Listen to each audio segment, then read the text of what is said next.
മനുസ്മൃതി നിലനിൽക്കണമെങ്കിൽ ഈ മനുസ്മൃതിയുടെ ആശയങ്ങള് ഹിന്ദുമതത്തിന്റെ ഏറ്റവും അടിത്തട്ടിൽ വരെ വ്യാപിപ്പിക്കുകയും അവരെ കൊണ്ട് തന്നെ ഈ ആശയങ്ങൾ പറയിപ്പിക്കുകയും ചെയ്താല് മനുസ്മൃതി നിൽക്കും എന്ന് സവർക്കർക്ക് അറിയാമായിരുന്നു. അല്ലാത്ത ഇടത്തോളം കാലം ഈ മനുസ്മൃതി കത്തിക്കുന്നതുമായിട്ട് അല്ലെങ്കിൽ ആ തരത്തിലുള്ള പ്രക്ഷോഭം വഴി ബ്രാഹ്മണിസത്തിന് കാര്യമായ കോട്ടം തട്ടുമെന്നും ബ്രാഹ്മണിസത്തിന് നൂറ്റാണ്ടുകളായി നിലനിർത്തിക്കൊണ്ടുവരുന്ന മേൽക്കോയ്മയ്ക്ക് ഇടിവ് പറ്റുമെന്നും സവർക്കർക്ക് അറിയാമായിരുന്നു. അതുകൊണ്ടാണ് ഈ വംശീയ പരീക്ഷണങ്ങളിലേക്ക് സവർക്കർ നീങ്ങുന്നത്. ആ സമയത്ത് മറ്റൊരു പ്രക്രിയ സവർക്കർ ചെയ്യുന്നത്, ഒരു ഭാഗത്ത് ഹിന്ദു വംശീയ പരീക്ഷണങ്ങൾ നടത്തുന്നു, ആ അർത്ഥത്തിൽ ഹിന്ദുത്വ രാഷ്ട്രീയത്തിന് മുന്നേറ്റം ഉണ്ടാക്കാൻ ശ്രമിക്കുന്നു. ഇന്ത്യയെ എന്നെങ്കിലും ഒരു ഹിന്ദു രാഷ്ട്രം ഉണ്ടാക്കി തീർക്കുന്നതിനുള്ള പരിശ്രമങ്ങൾ ഒന്നൊന്നായി നടത്തുന്നു. ഇതാണ് ഒരു ഭാഗത്ത് അനുഷ്ഠിക്കുന്നതെന്ന് നമ്മൾ കണ്ടു. രണ്ടാമത്തെ ഭാഗത്ത് രത്നഗിരിയിൽ താമസിക്കുമ്പോൾ സവർക്കർ ചെയ്യുന്നത് ഗാന്ധിയെ അതിനിശിതമായിട്ട് എതിർക്കുക എന്ന് പറയുന്ന ഒരു പ്രവർത്തനം തുടങ്ങി വെക്കുന്നുണ്ട്. അതിന് ഉപോദ്ബലകമായിട്ടുള്ള ചില സംഭവങ്ങളും അക്കാലത്ത് നടക്കുകയുണ്ടായി. ഒരു സംഭവം സ്വാമി ശ്രദ്ധാനന്ദന്റെ കൊലപാതകമാണ്. 1926 ഡിസംബർ 23 സ്വാമി ശ്രദ്ധാനന്ദ് കൊല്ലപ്പെടുന്നത്. സ്വാമി ശ്രദ്ധാനന്ദ് ആദ്യകാലത്ത് ഗാന്ധിയുടെ സഹപ്രവർത്തകനായിരുന്നു. പിന്നീട് അദ്ദേഹം ആര്യ സമാജത്തിലേക്ക് അദ്ദേഹം ചേരുകയും സ്വാമി ദയാനന്ദ സരസ്വതിയുടെയൊക്കെ ശിഷ്യനായിട്ട് തീരുകയും ചെയ്തു. അപ്പൊ ആര്യ സമാജത്തിന് ഇന്ത്യയിലെ ഹിന്ദു ചരിത്രത്തിൽ വലിയ ഒരു സ്ഥാനമുണ്ട്. കാരണം ഈ സവർക്കർക്കൊക്കെ പ്രവർത്തിക്കാനുള്ള തരത്തില് ഒരു ഹിന്ദുവൈസേഷൻ നടപ്പാക്കുന്ന ഒരു പ്രോസസ് ഇന്ത്യയിൽ സവർക്കർക്ക് മുമ്പ് നടന്നതായിട്ട് നമുക്കറിയാം. അപ്പൊ അതിൽ പ്രധാനപ്പെട്ട പങ്കുവഹിച്ച ഒരാളാണ് സ്വാമി ദയാനന്ദ സരസ്വതിയും അദ്ദേഹത്തിന്റെ സംഘടനയായ ആര്യസമാജവും. ആര്യസമാജം നേരത്തെ പറഞ്ഞ പോലെ യാഥാസ്ഥിതിക ബ്രാഹ്മണിസത്തെ ലംഘിച്ചുകൊണ്ട് ഒരു ഹിന്ദു ഐക്യം എന്ന് പറയുന്ന ആശയം, ഹിന്ദു സംഘാടൻ എന്ന് പറയുന്ന ഒരു ആശയം മുന്നോട്ട് വെച്ച ആദ്യ സംഘടനകളിൽ ഒന്നാണ്. പുറമേ നിന്ന് നോക്കുമ്പോൾ അത് ഹിന്ദുമതത്തിന്റെ ഉള്ളിലെ അനേകം അനാചാരങ്ങൾ എതിർക്കുന്നുണ്ട്, അതിനെയൊക്കെ അതിലംഘിക്കാൻ പ്രേരിപ്പിക്കുന്നുണ്ട്. പക്ഷെ അതേസമയം അതിനെ ഒരു പുരോഗമന പ്രസ്ഥാനം ഇന്ന് നമുക്ക് വിളിക്കാൻ പറ്റില്ല.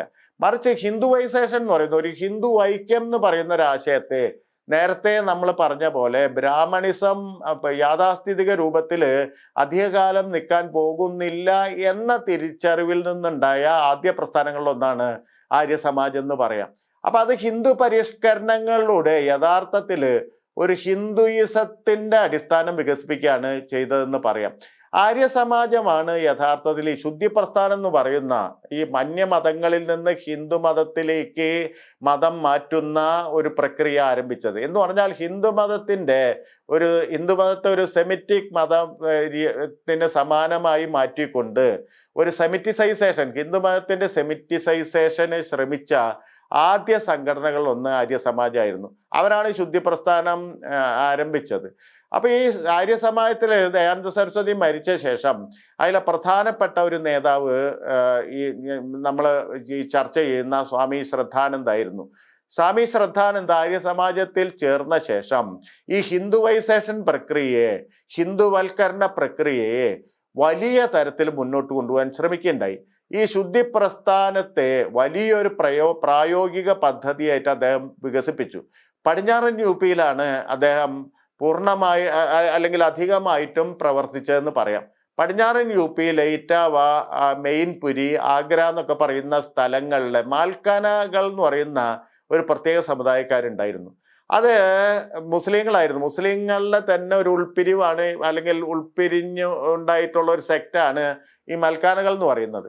ഈ മാൽക്കാനകളെയാണ് അവരുടെ പഴയ ഹിന്ദു പാരമ്പര്യം പറഞ്ഞുകൊണ്ട് അവരൊരിക്കൽ ഹിന്ദുക്കളായിരുന്നു എന്നുള്ള തരത്തിൽ ഒരു ചരിത്രം വികസിപ്പിച്ചുകൊണ്ട് അവരെ തിരിച്ച് ഹിന്ദുമതത്തിലേക്ക് കൊണ്ടുവരുന്ന തരത്തിൽ ഈ ശുദ്ധി പ്രസ്ഥാനത്തിന്റെ പ്രവർത്തനം ശ്രദ്ധാനന്ദ് കൂടുതൽ നടത്തിയത്.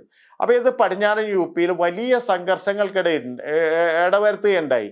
അത് ആ കാലത്തെ ചരിത്രം വായിച്ചു നോക്കിയാൽ ഇങ്ങനെ ഹിന്ദുമതത്തിലേക്കുള്ള മതം മാറ്റൽ, അതിനെ എതിർക്കുന്ന മുസ്ലിം സമുദായത്തിൽ നിന്നുള്ള ആളുകൾ അവരുടെ ഇടയിലുണ്ടായിട്ടുള്ള വലിയ തീപ്പാറുന്ന സംവാദങ്ങൾ, സംഘർഷങ്ങൾ ഇതൊക്കെ കാണാൻ പറ്റും.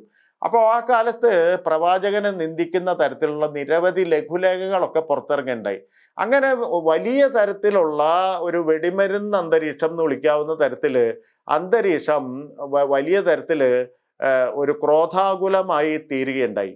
ഈ അന്തരീക്ഷത്തിന്റെ ഒക്കെ പരിസമാപ്തിയാണ് സ്വാമി ശ്രദ്ധാനന്ദനെ 1926 ഡിസംബർ 23 ഒരു കൊലയാളി, അബ്ദുൾ റാഷിദ് എന്ന് പറയുന്ന ഒരു കൊലയാളി അദ്ദേഹത്തിന്റെ വസതിയിൽ വെച്ച് കൊല്ലുന്നത്. അപ്പൊ ഗാന്ധി ഈ സമയത്ത് ഗുവാഹത്തിയിൽ കോൺഗ്രസ് കോൺഫറൻസ് നടന്നുകൊണ്ടിരിക്കുകയാണ്.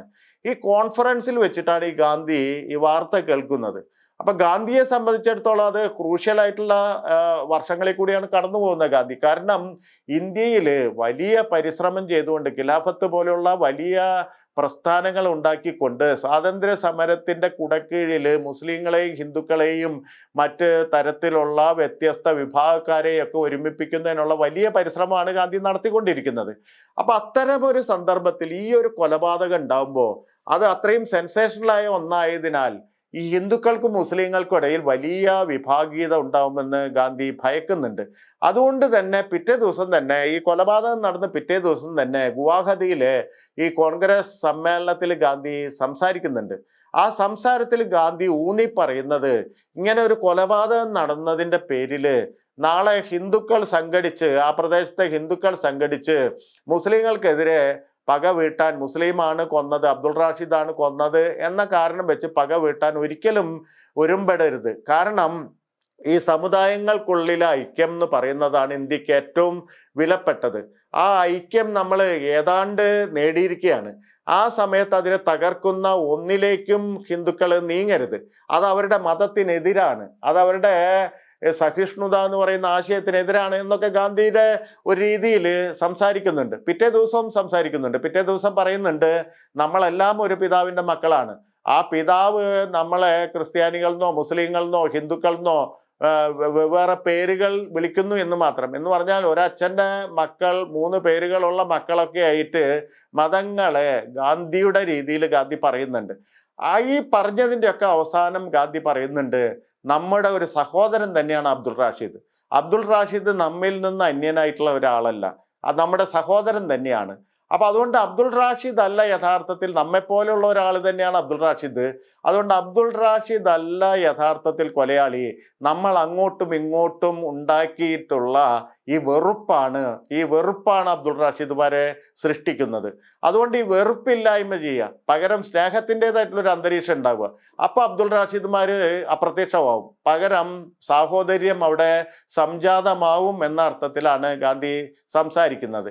ഇത് സവർക്കർ വലിയ തരത്തില് കോളിളക്കം ഉണ്ടാക്കുന്ന തരത്തിൽ ഗാന്ധിയെ വിമർശിക്കുന്നുണ്ട്, വിവിധ പത്രികകളിൽ എഴുതുന്നുണ്ട്. ഈ വിവിധ പത്രികകളിലൊക്കെ എഴുതുന്നതിൻ്റെ രത്നച്ചുരുക്കം എന്താന്ന് വെച്ചാൽ, ഗാന്ധി ഒരു കൊലയാളിയെ, മുസ്ലിം കൊലയാളിയെ തൻ്റെ സഹോദരനായിട്ട് വിശേഷിപ്പിച്ചു എന്ന വാചകത്തെ സെൻസേഷണലൈസ് ചെയ്യുന്ന തരത്തിലാണ് സവർക്കർ ഈ എഴുത്തുകളൊക്കെ നടത്തുന്നത്.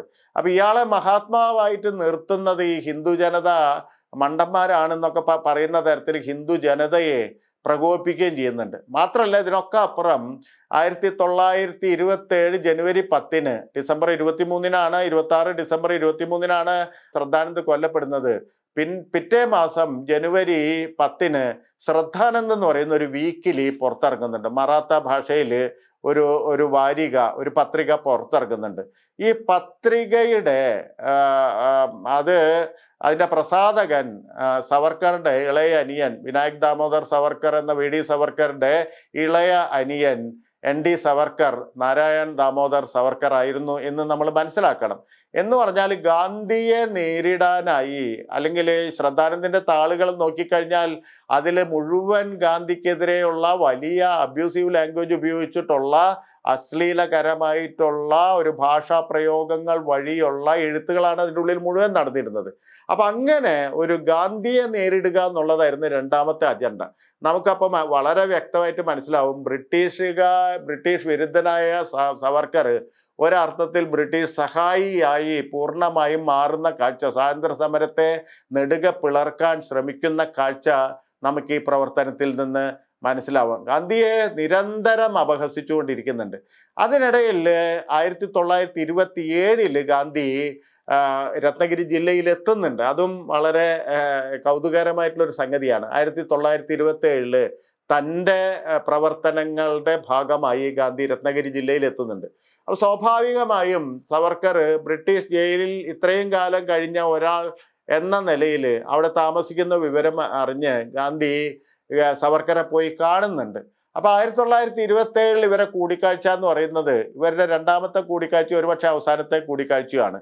ആദ്യത്തെ കൂടിക്കാഴ്ച നമ്മൾ വിവരിച്ചിരുന്നു. 1909 ഇംഗ്ലണ്ടിൽ വെച്ചാണ് ആ കൂടിക്കാഴ്ച നടന്നത്. അതിനുശേഷം ഇത്രയും വർഷങ്ങൾക്ക് ശേഷം 1927 രത്നഗിരി ജില്ലയിൽ വെച്ച് ഗാന്ധിയും സവർക്കറും കാണുന്നുണ്ട്. ഗാന്ധി സവർക്കർ താമസിക്കുന്ന വീട്ടിലേക്ക് ചെല്ലുന്നുണ്ട്, സവർക്കറുമായി സംഭാഷണത്തിൽ ഏർപ്പെടുന്നുണ്ട്. അതിൻ്റെ രേഖകളിൽ നിന്നും നമ്മൾ മനസ്സിലാക്കേണ്ടത്, സവർക്കർ നമുക്കറിയാം ശുദ്ധി പ്രസ്ഥാനം മുന്നോട്ട് കൊണ്ടുപോയിരിക്കുകയാണ്. സവർക്കർ ഈ രത്നഗിരി ജില്ലയിലും ആൻഡമാൻ ജയിലിൽ എന്ന പോലെ ശുദ്ധി പ്രസ്ഥാനം വലിയ തീവ്രതയിൽ തന്നെ നടത്തുന്നുണ്ട്. ഒരുപാട് പേരെ ഹിന്ദുമതത്തിലേക്ക് മതം മാറ്റുന്നുണ്ട്. ഏതാണ്ട് ഗോവ ഭാഗത്തു നിന്ന് തന്നെ 7815 പേരെയെങ്കിലും മതം മാറ്റി എന്നാണ് അക്കാലത്തെ കണക്കുകൾ ഒക്കെ സൂചിപ്പിക്കുന്നത്. ഹിന്ദുമതത്തിലേക്ക് മാറ്റിയെടുത്തു എന്നാണ്. ശ്രദ്ധാനന്ദ മാൽക്കാനകളെ മാറ്റിയ പോലെ ഗോവൻ പ്രദേശത്ത് നിന്ന് ഒരുപാട് ആൾക്കാരെ സവർക്കറും ശുദ്ധി പ്രസ്ഥാനം എന്ന ഈ മൂവ്മെന്റിന്റെ മറവിൽ മതം മാറ്റിയെടുക്കുന്നുണ്ട്. അപ്പൊ ഗാന്ധിയോട് സവർക്കർ ചോദിക്കുന്ന ആദ്യത്തെ ചോദ്യം ഈ ശുദ്ധി പ്രസ്ഥാനത്തെ ഗാന്ധി എങ്ങനെയാണ് കാണുന്നത്, അതിനോടുള്ള ഗാന്ധിയുടെ സമീപനം എന്താണ് എന്നാണ് ചോദിക്കുന്നത്. ഗാന്ധി ഒരു കൺഫ്രണ്ടേഷന് തയ്യാറായിട്ടൊന്നുമല്ല അവിടെ വന്നിരുന്നത്. എങ്കിൽ പോലും ഏത് സമയത്തും ചെയ്യുന്ന പോലെ ഗാന്ധി തൻ്റെ ആശയം അവിടെ വളരെ വ്യക്തമായിട്ട് പ്രഖ്യാപിക്കുന്നുണ്ട്. ഗാന്ധി പറയുന്നത് മതം മാറുക എന്ന് പറയുന്ന ഗാന്ധിയെ സംബന്ധിച്ചിടത്തോളം ഒന്ന് ഗാന്ധിയുടെ കൺസേൺ അല്ല, അത് ഗാന്ധിയുടെ ഒരു ഉത്കണ്ഠ ഉള്ള കാര്യമല്ല. കാരണം ഒരാൾക്ക് നല്ല മതം ഏതാന്ന് മനസ്സിലാക്കി കഴിഞ്ഞാൽ അതിലേക്ക് മാറുക എന്ന് പറയുന്നത് ഒരു സ്വാഭാവിക ക്രിയയായിട്ട് തന്നെ നമുക്ക് സ്വീകരിക്കാം എന്നാണ് ഗാന്ധി പറയുന്നത്. അത് ബലം പ്രയോഗിച്ച് അത് മാറ്റുന്നതിനെ ഗാന്ധി എതിർക്കുന്നുണ്ടെങ്കിലും ഒരാളുടെ സ്വേച്ഛ പ്രകാരം, സ്വന്തം ഇച്ഛ പ്രകാരം ഒരാൾക്ക് മതം മാറാനുള്ള അവകാശമുണ്ട് എന്നാണ് സവർക്കറോട് ഗാന്ധി അവിടെ വെച്ചിട്ട് പ്രഖ്യാപിക്കുന്നത്. അപ്പൊ അവരുടെ രണ്ടുപേരുടെയും രണ്ട് വീക്ഷണങ്ങളാണ് ആ സംഭാഷണത്തിൽ വെളിവാകുന്നത്. പക്ഷേ ഗാന്ധി ഒരു കൺഫ്രണ്ടേഷന് തയ്യാറായിട്ടല്ല അവിടെ പോകുന്നത്. അതുകൊണ്ട് അത് രൂക്ഷമായ സംവാദത്തിലേക്കൊന്നും നീങ്ങുന്നില്ല. ഗാന്ധി യമുനാബായിയെ, സവർക്കറുടെ ഭാര്യയെ പ്രശംസിക്കുന്നുണ്ട്. ഭർത്താവ് ഇത്ര കൊല്ലം ജയിലിലായിട്ടും ഈ ഗാർഹിക പ്രവർത്തികളൊക്കെ തടസ്സം കൂടാതെ ചെയ്തു കൊണ്ടുപോകുന്നതിൽ, കുട്ടികളൊക്കെ സംരക്ഷിക്കുന്നതിലെടുത്ത മുൻകൈയെ ഗാന്ധി പ്രശംസിക്കുന്നുണ്ട്. അങ്ങനെ ആണ് ആ കൂടിക്കാഴ്ച അവസാനിക്കുന്നത്. എന്ന് പറഞ്ഞാൽ ഒരുപക്ഷെ അവസാനത്തെ കൂടിക്കാഴ്ചയായിരുന്നു ഗാന്ധിയും സവർക്കറും തമ്മിലുള്ള ഫിസിക്കലായിട്ടുള്ള, ഭൗതികമായിട്ടുള്ള കൂടിക്കാഴ്ചയായിരുന്നു 1927 നടന്നതെന്ന് പറയാം. ഈ കൂടിക്കാഴ്ചയ്ക്ക് ശേഷം സവർക്കർ ഗാന്ധിയെ ആക്രമിക്കുന്നത് നിരന്തരമായി തുടർന്നുകൊണ്ടിരുന്നു. ഇങ്ങനെ ഒക്കെ മുന്നോട്ട് പോകുന്നതിനിടയിൽ 1929 ഒരു യുവാവ് രത്നഗിരി ജില്ലയിൽ സവർക്കറുടെ വസതിയിൽ സവർക്കറെ കാണാൻ എത്തുന്നുണ്ട്. ആ യുവാവ് മഹാരാഷ്ട്രയിലെ ഒരു പ്രദേശത്തു നിന്നും രത്നഗിരി ജില്ലയിലേക്ക് ആയിടെ വന്നതാണ്. അദ്ദേഹത്തിൻ്റെ കുടുംബത്തിനൊപ്പം വന്നതാണ്. ഏതാണ്ട് മെട്രിക്കുലേഷൻ തോറ്റിരിക്കുന്ന ഒരു യുവാവായിരുന്നു. 17, 18 ഒക്കെ വയസ്സ് പ്രായമായിരിക്കും ആ സമയത്ത് ആ യുവാവിന്. അദ്ദേഹത്തിൻ്റെ അച്ഛൻ പോസ്റ്റൽ ഡിപ്പാർട്ട്മെന്റിലെ ഒരു ജീവനക്കാരനായിരുന്നു, താഴ്ന്ന നിലയിലുള്ള ഒരു ജീവനക്കാരനായിരുന്നു. ഈ പോസ്റ്റൽ ഡിപ്പാർട്ട്മെന്റിലെ സ്ഥലം മാറ്റം മൂലമാണ് അദ്ദേഹത്തിൻ്റെ പിതാവ് രത്നഗിരി ജില്ലയിൽ വന്ന് ചാർജ് എടുത്തപ്പോൾ അദ്ദേഹത്തിൻ്റെ കൂടെ കുടുംബവും അങ്ങോട്ട് മാറി താമസിക്കുന്നതിൻ്റെ ഭാഗമായിട്ടാണ് യുവാവ് അവിടെ എത്തുന്നത്. അപ്പൊ യുവാവ് സവർക്കറെ കാണുന്നു, സവർക്കറുടെ മായിക വലയത്തിൽ അകപ്പെടുന്നു. നമുക്കറിയാം സവർക്കറുടെ ഈ തീവ്രവാദ ആശയങ്ങളുടെ ഉള്ളിൽ പല യുവാക്കളും അകപ്പെട്ട വിവരം ഇതിനിടെ നമ്മൾ ചൂണ്ടിക്കാണിക്കുകയുണ്ടായിരുന്നു. മദൻലാൽ ധിംഗ്ര എന്ന് പറയുന്ന പഞ്ചാബി, അന്ന് 20 21 വയസ്സുള്ള, അനന്ത് കൻഹാരി എന്ന് പറയുന്ന 19 വയസ്സുള്ള മറാത്തി യുവാവ്, ഇവരൊക്കെ ജീവൻ ഹോമിച്ചത് സവർക്കറുടെ ആശയങ്ങൾക്ക് വേണ്ടിയാണ്. സവർക്കർ ആ ആശയങ്ങളിൽ നിന്നൊക്കെ മാറി ബ്രിട്ടീഷ് സഹായിയായിട്ട് തീർന്നു. ഇവരുടെ ഓർമ്മകളെയൊക്കെ ചവിട്ടി അരച്ചുകൊണ്ട് സവർക്കർ ബ്രിട്ടന്റെ സഹായിയായി തീർന്നെങ്കിലും മറ്റൊരു തരത്തിലുള്ള തീവ്രാശയത്തിന്റെ വക്താവായി മാറിയിരുന്നു. അത് മുസ്ലിം വിരുദ്ധമായിട്ടുള്ള തീവ്രാശയത്തിൻ്റെ, ഹിന്ദുത്വ രാഷ്ട്രീയത്തിൻ്റെ ഇതായിട്ടുള്ള ഹിന്ദു രാഷ്ട്ര നിർമ്മിതിക്ക് വേണ്ടി പരിശ്രമിക്കുന്ന തീവ്രാശയങ്ങളുടെ വ്യക്താവായി സവർക്കർ മാറിയിരുന്നു. ആ തീവ്രാശയങ്ങളാണ് ഈ യുവാവിനെ കൊടുക്കുന്നത്. അങ്ങനെ ഈ യുവാവ് 1929 സവർക്കറെ പരിചയപ്പെട്ട അന്ന് മുതൽ ഏതാണ്ട് 31 വരെ ഏതാണ്ട് 2 വർഷക്കാലം സവർക്കറുടെ സെക്രട്ടറിയായിട്ട് പ്രവർത്തിക്കുന്നുണ്ട്. ആ യുവാവിൻ്റെ പേരാണ് നാഥുറാം വിനായക് ഗോഡ്സെ എന്ന് പറയുന്നത്. നമുക്കറിയാവുന്ന പോലെ പിൽക്കാലത്ത് ഗാന്ധിയെ വധിച്ച നാഥുറാം വിനായക് ഗോഡ്സെ സവർക്കറുടെ വലയിൽ പെടുന്നത് 1929 മുതലാണ്. അപ്പം അങ്ങനെ 31 വരെ സവർക്കറുടെ സെക്രട്ടറി ആയിട്ട് പ്രവർത്തിക്കുന്നു. സവർക്കർ മെട്രിക്കുലേഷനിൽ നാഥുറാം തോറ്റത് ഇംഗ്ലീഷിലായിരുന്നു. ഇംഗ്ലീഷ് ഭാഷ വശമുണ്ടായിരുന്നില്ല. അപ്പം അതൊക്കെ പഠിപ്പിച്ചു കൊടുക്കുന്നുണ്ട്. 31 വീണ്ടും സ്ഥലം മാറ്റം നാഥുറാം വിനായക് ഗോഡ്സെയുടെ അച്ഛന് മറ്റൊരു പ്രവിശ്യയിലേക്ക് സ്ഥലം മാറ്റം കിട്ടിയതിനെ തുടർന്ന് അവിടം വിട്ട് പോകുകയും ഉണ്ടായി. ഈ 2 വർഷം സവർക്കറുമായിട്ട് ഇടപഴകി ജീവിക്കുകയാണ് ഗോഡ്സെ ചെയ്തത്. അന്നാണ് സവർക്കറുടെ ഈ വലിയ തരത്തിലുള്ള ആകർഷണ വലയത്തിൽ ഗോഡ്സെ വീഴുന്നത് എന്ന് നമുക്കറിയാം. ഇങ്ങനെ ഈ ഹിന്ദു വംശീയ പരീക്ഷണങ്ങൾ തുടർന്നുകൊണ്ടിരിക്കുമ്പോൾ തന്നെ 1929 സവർക്കർ ബ്രിട്ടീഷുകാരിൽ നിന്ന് സഹായധനം വാങ്ങാൻ തുടങ്ങി. അതും പ്രധാനപ്പെട്ട ഒരു കാര്യമായിട്ട് നമ്മൾ മനസ്സിലാക്കണം. സവർക്കറുടെ ബ്രിട്ടീഷ് വിരുദ്ധത പൂർണ്ണമായും അവസാനിച്ചു എന്നുള്ളതിൻ്റെ തെളിവാണത്. എന്ന് പറഞ്ഞാൽ ജയിലിൽ കഴിഞ്ഞ മനുഷ്യർക്ക് സഹായധനം നൽകുക എന്ന് പറയുന്ന ഒരു പരിപാടി ബ്രിട്ടീഷ് സർക്കാരിൻ്റെ ഭാഗമായിട്ട് ഉണ്ടായിരുന്നു. അത് അവിടെ പണിയെടുത്തതിൻ്റെയൊക്കെ ഒരു കൂലി എന്നൊക്കെയുള്ള നിലയ്ക്കായിരിക്കണം. ഇത് ഒരാളും നമുക്കറിയാവുന്ന സ്വാതന്ത്ര്യ സമര സേനാനികളിൽ ജയിലിൽ കിടന്നിരുന്ന മനുഷ്യര് ഈ പണം ഒരിക്കലും വാങ്ങിക്കാൻ മുതിർന്നിട്ടില്ല. അത് ഒരു തരത്തിൽ ബ്രിട്ടീഷുകാരെ അനുകൂലിക്കുന്ന തരത്തിലുള്ള ഒന്നായിട്ടാണ് പൊതുവേ സ്വാതന്ത്ര്യ സമര സേനാനികൾ അവരുടെ അഭിമാനത്തെ ചോദ്യം ചെയ്യുന്ന ഒന്നായിട്ടാണ് കരുതിയിരുന്നത്. പക്ഷേ സവർക്കർ നിരന്തരം പണത്തിനായിട്ട് എഴുതുകയും അവസാനം 29 അത് അനുവദിച്ച് കിട്ടുകയും ചെയ്തു. ഈ അനുവദിച്ച് കിട്ടിയപ്പോൾ തന്നെ സവർക്കർക്ക് കുറച്ച് കൂടുതൽ തുകയാണ് ബ്രിട്ടീഷുകാർ കൊടുക്കുന്നത്. എന്ന് പറഞ്ഞാൽ സവർക്കറുടെ ബ്രിട്ടീഷ് സഹായക മനസ്ഥിതിയെ മനസ്സിലാക്കിക്കൊണ്ട് അറിഞ്ഞു ചെയ്തതാണെന്ന് തോന്നും വിധം അന്ന് പ്രതിമാസം 60 രൂപ വെച്ചിട്ട് സവർക്കർക്ക് കൊടുക്കുന്നുണ്ട്. ഇന്ന് 60 രൂപ എന്ന് കേൾക്കുമ്പോൾ ചെറിയൊരു തുകയായിട്ട് തോന്നും. 1929 60 രൂപയ്ക്ക് 3 പവൻ സ്വർണ്ണെങ്കിലും വാങ്ങാൻ കഴിയുന്നുള്ളത് നമ്മൾ മനസ്സിലാക്കണം. എന്ന് പറഞ്ഞാൽ അന്ന് ഗോൾഡ് സ്റ്റാൻഡേർഡാണ് പണം. എന്ന് പറഞ്ഞാൽ സ്വർണ്ണമാണ് പണത്തിൻ്റെ മൂല്യത്തെ നിർണ്ണയിക്കുന്നത്. 3 പവൻ്റെ തുകയാണെന്ന് സവർക്കർക്ക് പ്രതിമാസം കൊടുത്തുകൊണ്ടിരുന്നതെന്ന് ഓർക്കണം. 1937 പൂർണ്ണമായി വിമോചിതനാകും വരെ ഈ പണം സവർക്കർ കൈപ്പറ്റിയിരുന്നു എന്ന് നമുക്കറിയാം. ഹിന്ദു വംശീയ പരീക്ഷണം നടത്താനും അത് ഒരു പരിധി വരെ വിജയിപ്പിക്കാനും ഈ രത്നഗിരി ജീവിതകാലത്ത് സവർക്കർക്ക് കഴിയുന്നുണ്ട്. ആ സമയത്ത് സവർക്കർ പ്രോളിഫിക് ആയിട്ടുള്ള എഴുത്തും നടത്തുന്നുണ്ട്.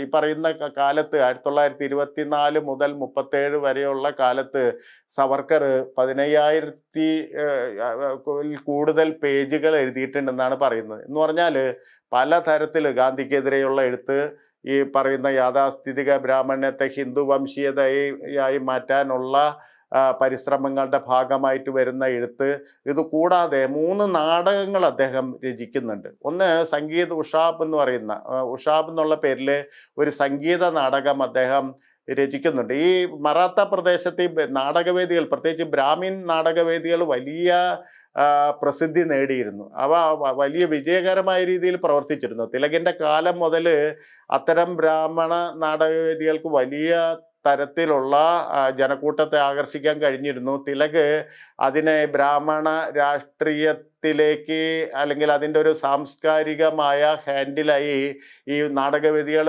ഉപയോഗിച്ചിരുന്നു എന്നൊക്കെ നമുക്ക് ചരിത്രം നോക്കിയാൽ മനസ്സിലാവും. ഈ സംഗതി തുടരാനാണ് സവർക്കറും ഉദ്ദേശിക്കുന്നത്.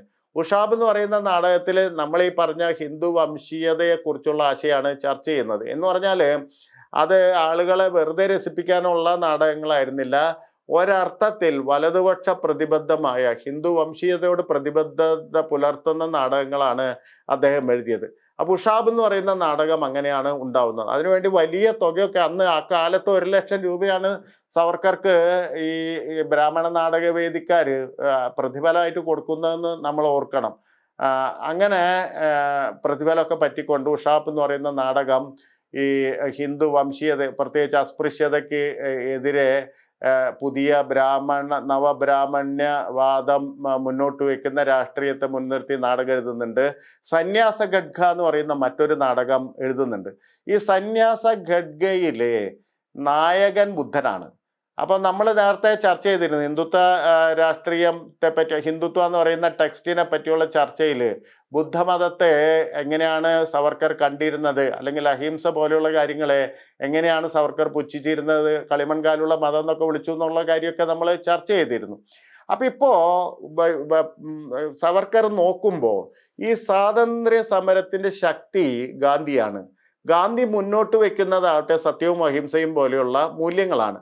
അപ്പൊ അഹിംസ വീണ്ടും ബുദ്ധന് ശേഷം, ബുദ്ധന്റെ കാലഘട്ടത്തിന് ശേഷം മറ്റൊരു തരത്തില് രാഷ്ട്രീയമായി വലിയ സ്വാധീനം നേടുന്നത് സവർക്കർ കാണുകയാണ്.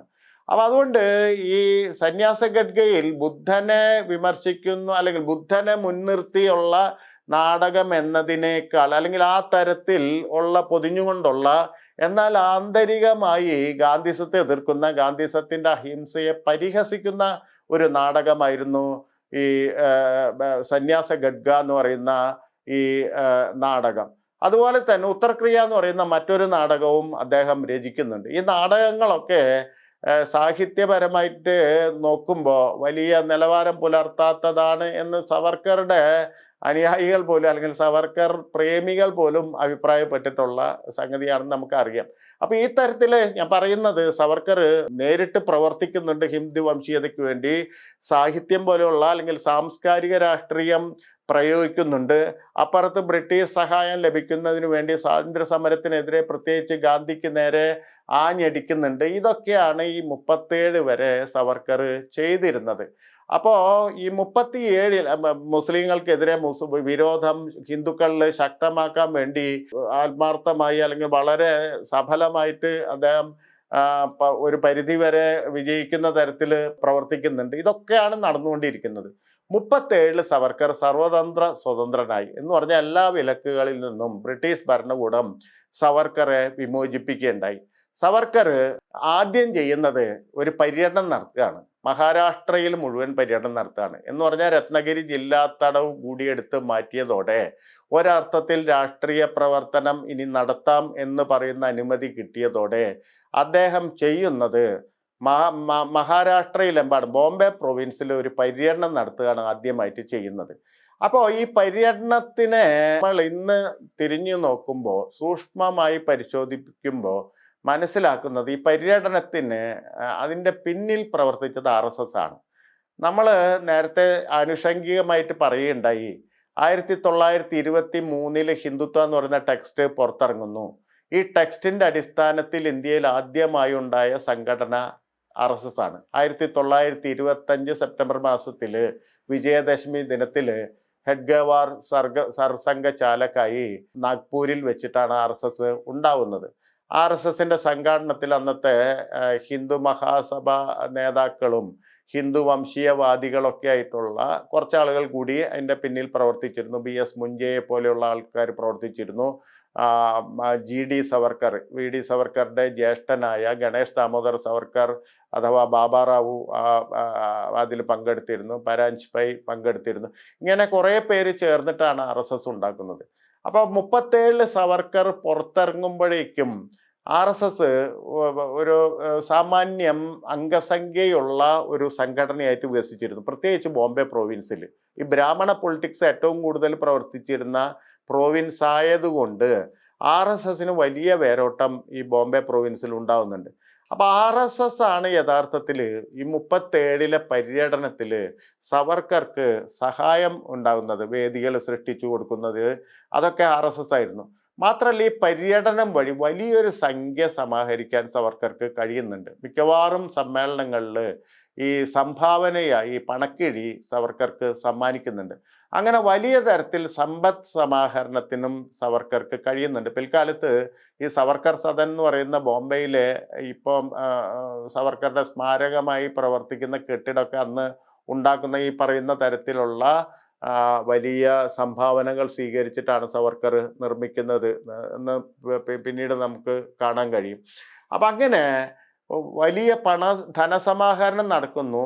അതേസമയം ഹിന്ദു വംശീയവാദത്തെ ഈ മറാത്ത പ്രൊവിൻസിൽ, ബോംബെ പ്രൊവിൻസിലെമ്പാടും പ്രചരിപ്പിക്കാനും സവർക്കർക്ക് ഈ പര്യടനം കൊണ്ട് സവർക്കർ ഉദ്ദേശിക്കുന്നുണ്ട്.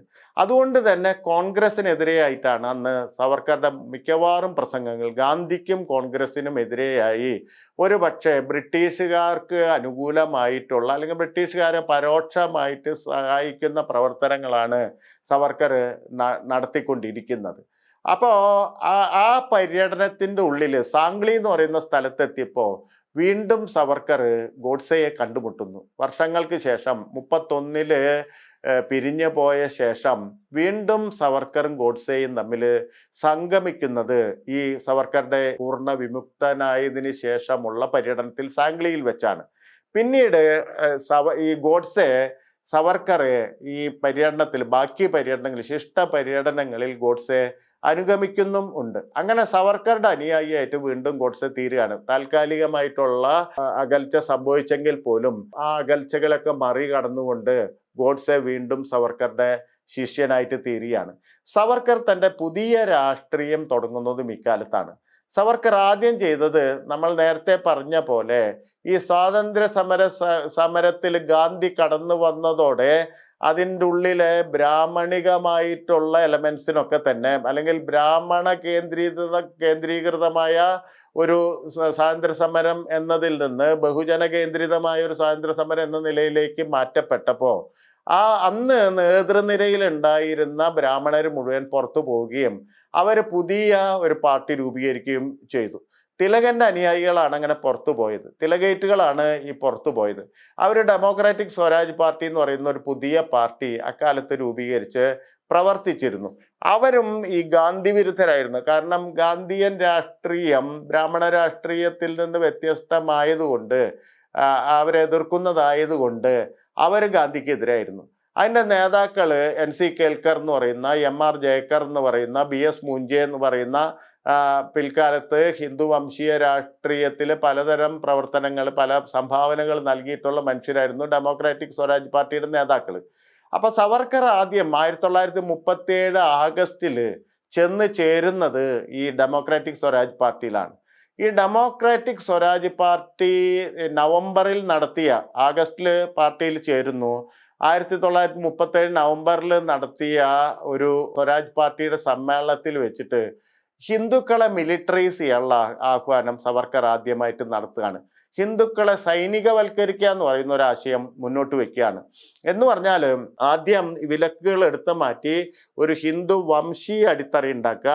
ഇങ്ങനെ ഈ വംശീയ അടിത്തറയിൽ വരുന്ന മനുഷ്യരെ ഒന്നിപ്പിക്കാൻ വേണ്ടി എല്ലാവരെയും മിലിറ്ററൈസ് ചെയ്യുക എന്ന് പറയുന്ന ഒരു ആശയം മുന്നോട്ട് വെക്കുന്നുണ്ട്.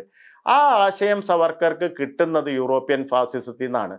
നമുക്കറിയാം RSSന്റെ ഒരു പ്രത്യേക ഘട്ടത്തിൽ RSSന്റെ സ്ഥാപക നേതാക്കളിൽ ഒരാളായ BS മൂഞ്ചെ ഇറ്റലിയിൽ പോവുകയും മുസോളിനിയെ നേരിട്ട് കാണുകയും ചെയ്യുന്നുണ്ട്. മുസോളിനിയുടെ ഫാസിസ്റ്റ് രീതികളിൽ വളരെ ആകൃഷ്ടനായിട്ടാണ് മൂഞ്ചെ തിരികെ പോരുന്നത്. എന്ന് പറഞ്ഞാൽ മുസോളിനി അവിടെ വിദ്യാഭ്യാസ സമ്പ്രദായത്തെ മൊത്തമായി ഫാസിസവൽക്കരിക്കുകയാണ് ആദ്യം ചെയ്ത ഒരു പ്രധാനപ്പെട്ട കാര്യം എന്ന് പറയുന്നത്. ബെലില്ല സ്കൂൾ എന്നുള്ള പേരിൽ ഒരു സ്കൂളിംഗ് സമ്പ്രദായം, പാഠ്യ പദ്ധതി ആവിഷ്കരിക്കുകയാണ്. എന്ന് പറഞ്ഞാൽ ഒരു കുട്ടി സ്കൂളിൽ പോകുന്ന കാലമാവുമ്പോൾ അവൻ പോകുന്നത് ഈ ബെലില്ല സ്കൂളിലാണ്. ഈ ബെലില്ല സ്കൂളിൽ ചേർന്ന് പഠിച്ച് അവിടെ പഠിപ്പിക്കുന്ന മുഴുവൻ ഫാസിസ്റ്റ് തത്വങ്ങളാണ്. അവിടുത്തെ പ്രയോഗങ്ങൾ ഫാസിസ്റ്റ് പ്രയോഗങ്ങളാണ്. അങ്ങനെ പൂർണ്ണമായൊരു ഫാസിസ്റ്റായി മനുഷ്യരെ വളർത്തിയെടുക്കുക. അപ്പോൾ ഒരു പാർട്ടി കഷ്ടപ്പെട്ടിട്ട് പ്രവർത്തിക്കുന്നതിനേക്കാളും ഒരു സിസ്റ്റം മുഴുവൻ ഈ ഫാസിസത്തിന് വേണ്ടി പ്രവർത്തിക്കുന്ന തരത്തിലുള്ള സിസ്റ്റം മാറ്റിമറിക്കലാണ് മുസോളിനി ചെയ്തത്. അപ്പൊ ബെലില്ല സ്കൂളിൽ ഒരു പ്രത്യേക ഘട്ടം കഴിഞ്ഞാൽ അടുത്ത സ്റ്റെപ്പിലേക്ക് ഹൈസ്കൂൾ എന്നൊക്കെ പറയുന്ന പോലെ അവാങ്കാർഡിസ്റ്റി എന്ന് പറയുന്ന കുറെ കൂടി ഫാസിസ്റ്റ് രൂഢമൂലമായ ഫാസിസ്റ്റ് പഠന സമ്പ്രദായവും കായിക പരിശീലനമൊക്കെ നൽകുന്ന മറ്റൊരു വിദ്യാഭ്യാസ സമ്പ്രദായത്തിലേക്ക് മാറ്റുകയാണ് ചെയ്യുന്നത്. എന്ന് പറഞ്ഞാൽ ജ്ഞാനം നൽകുന്ന ഒന്നാണ് പള്ളിക്കൂടം എന്ന് പറയുന്ന ആശയം വിട്ട് അവനെ ഫാസിസ്റ്റാക്കി തീർക്കുന്ന ഒരു ക്യാമ്പായി ഈ പാഠ്യപദ്ധതിയെ സ്കൂളിങ്ങിനെ മുഴുവൻ മാറ്റി തീർക്കുന്ന സംഗതിയാണ് മുസോളിനി അവിടെ ചെയ്തിരുന്നത്. അപ്പൊ അവാങ്കാർഡിസ്റ്റ് സ്കൂളിലൊക്കെ പഠിക്കുമ്പോഴേക്കും ഇവർക്ക് കായിക പരിശീലനം മാത്രമല്ല സൈനിക പരിശീലനവും ലഭിക്കും. ആയുധങ്ങൾ ഉപയോഗിക്കുന്നത് എങ്ങനെയാണ് ശത്രുവിനെ കൊല്ലേണ്ടതെന്നൊക്കെ പറയുന്ന തരത്തിൽ ഈ ചാഞ്ചല്യമില്ലാത്തൊരു മനസ്സിന്റെ ഫാസിസ്റ്റ് മനസ്സിന്റെ ഉടമയാക്കി തീർക്കുന്ന തരത്തിലുള്ള ഒരു പാഠ്യ പരിശീലന പദ്ധതിയാണ് ഇറ്റലിയിൽ നിലവിലിരുന്നത്. മുഞ്ചെ ഇത് നേരിട്ട് പോയി കാണുന്നുണ്ട്, മുസോളിനിയുമായിട്ട് അഭിമുഖ സംഭാഷണം നടത്തുന്നുണ്ട്. തിരിച്ചു വന്നിട്ട് മുഞ്ചെ ഇവിടെ ഒരു സൈനിക സ്കൂൾ സ്ഥാപിക്കുന്നുണ്ട്. മധ്യേന്ത്യയിൽ ഒരു സൈനിക സ്കൂള് മുഞ്ചെ സ്ഥാപിക്കുന്നുണ്ട്.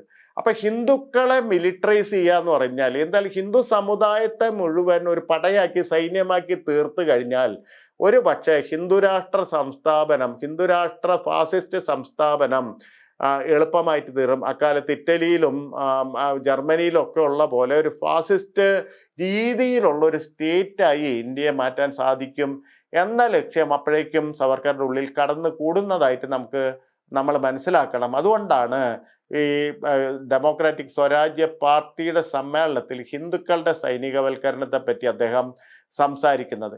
പക്ഷേ ഈ ഡെമോക്രാറ്റിക് സ്വരാജ് പാർട്ടിയിൽ അദ്ദേഹത്തിന്റെ ഭാവി അല്ലെങ്കിൽ ഈ പാർട്ടി അധികമൊന്നും വലുതാവില്ല എന്നുള്ള ബോധ്യം അധികം താമസിയാതെ തന്നെ സവർക്കർക്ക് ഉണ്ടാവുന്നുണ്ട്.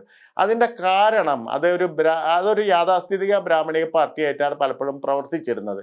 അതിന് ഹിന്ദു വംശീയത പോലെയുള്ള ബ്രാഹ്മണിസത്തിന്റെ അധികമാനങ്ങളെ ഉൾക്കൊള്ളാൻ കഴിയാത്ത വിധം അതിൻ്റെ ഉള്ളു ശുഷ്കമാണ്, അല്ലെങ്കിൽ അതിൻ്റെ ഉള്ളു യാഥാസ്ഥിതിക ബ്രാഹ്മണരാൽ നിറഞ്ഞിരിക്കുന്നു എന്ന് സവർക്കർക്ക് വളരെ പെട്ടെന്ന് മനസ്സിലാക്കുകയും അദ്ദേഹം 1937 ഏതാണ്ട് ഡിസംബർ മാസം ആകുമ്പോഴേക്കും ഹിന്ദു മഹാസഭ എന്ന് പറയുന്ന സംഘടനയിൽ ചെന്ന് ചേരുന്നുണ്ട്.